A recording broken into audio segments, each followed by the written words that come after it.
آج ہم دیکھ رہے ہیں مسئلہ کلاس 9 کا پہلا مسئلہ، اس کا دعوی عام۔ دعوی عام سے ہی ہم کوشش کریں گے کہ مسئلے کے 6 اجزاء ہوتے ہیں۔ دعوی عام تو پہلے آ گیا، باقی معلوم مطلوب اور ڈائیگرام، اسی دعوی عام سے ہی انشاءاللہ جو ہے نا ہم آپ کو سمجھائیں گے۔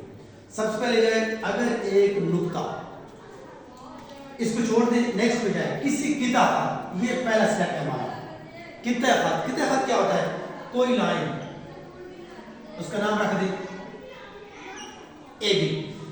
تو قطع خط کے عمودی ناصب، اس کے دو حصے ہیں، ناصب اور عمودی۔ عمودی ناصب یعنی 90 کا زاویہ بنائے اور اس کی وہ برابر تقسیم بھی کرے، کس کی؟ قطع خط کے عمودی ناصب، یعنی یہ جو ہم جو قطع خط لیا ہے اس کا ہی ہم نے عمودی ناصب، یعنی پرکار لے لیے، ہاتھ سے کھولنی ہے، پھر ادھر رکھ کر پھر ہم اس کو، اب یہ کیا بن جائے گا؟ جب صاف کریں گے تو یہ یہاں سے گزرے گا نقطہ سی سے، تو یہ کیا ہے؟ اس کے عمود بھی ہے، اے بی کی خط پر یہ عمود بھی ہے ایل ایم، اور ساتھ اس کی تنصیب بھی کر رہا ہے، یعنی کہ یہ والے جو دو چیزیں ہیں یہی تو اصل میں معلوم ہے۔ معلوم کیا ہے ہمارا؟ ایک کی خط ہے اے بی، اس پر ایل ایم اس طرح عمود ہے، یعنی ایل ایم عمود ہے اے بی پر، اور کیا ہے پھر ناصب تنصیب کرتا ہے، یعنی اے سی متماثل ہوگی بی سی کے۔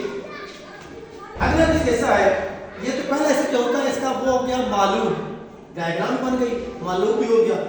یہ جو تو کے بعد ایسا یہ اس کا ہے مطلوب، تو وہ نقطہ، اب ہم نے نقطہ پہ لینا تھا، فرسٹ یہ لیا، سیکنڈ یہ، اور تھرڈ پہ یہ آ گیا، ہم نے پھر اسی پر کیا لینا ہے؟ نقطہ پی۔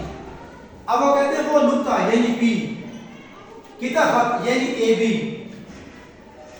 کے سروں سے، یہ سرے اے اور بی، اے اور بی مساوی فاصلہ ہوگا، یعنی پھر یہ کیا ہوگا؟